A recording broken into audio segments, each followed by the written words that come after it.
Hello, welcome to our channel. ఈరోజు ఎంతో టేస్టీగా టమాటా పప్పు ఎలా తయారు చేయాలో చూద్దాం.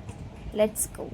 ఇప్పుడు పప్పు కుక్కర్లోకి 1 కప్ కందిపప్పు తీసుకొని 1 గ్లాస్ వాటర్ వేసుకొని పప్పునైతే మనం నీట్గా ఫ్రెష్గా కడుక్కోవాలి.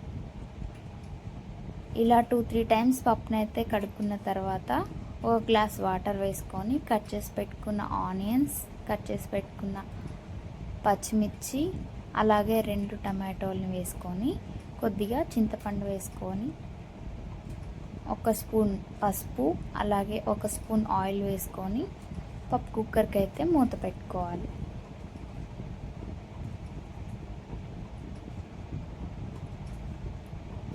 ఇప్పుడు పప్పుని ఉడికించుకోవడం కోసం స్టవ్ ఆన్ చేసి కుక్కర్ని పెట్టుకొని ఒక 4 విజిల్స్ అయితే ఉడికించుకోవాలి.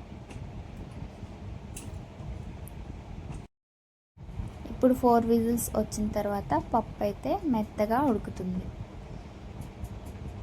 ఇలా మెత్తగా ఉడికిన తర్వాత మనమైతే పప్పు గుత్తితో పప్పుని మెత్తగా స్మాష్ చేసుకుంటూ మెదుపుకోవాలి. ఇందులోనే మనం కారం యాడ్ చేసుకోవాలి. 2 స్పూన్స్ కారం వేసుకొని ఈ విధంగా ఎనుపుకోవాలి. అలాగే 1.5 టీ స్పూన్ ఉప్పు వేసుకోవాలి. ఉప్పు అనేది మన టేస్ట్, కొంతమంది ఎక్కువ తింటారు, కొంతమందికి తక్కువ తింటారు. అలా వాళ్ళ టేస్ట్కి తగ్గట్టు ఉప్పు వేసుకొని ఈ విధంగా మెదుపుకోవాలి.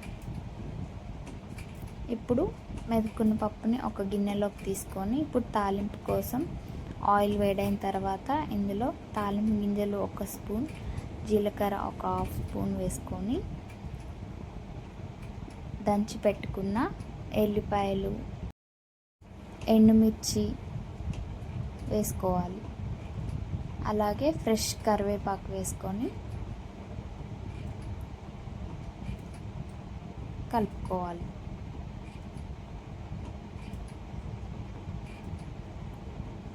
అలాగే టేస్ట్ కోసం కొద్దిగా ఇంగువ వేసుకొని మొత్తం కలుపుకోవాలి.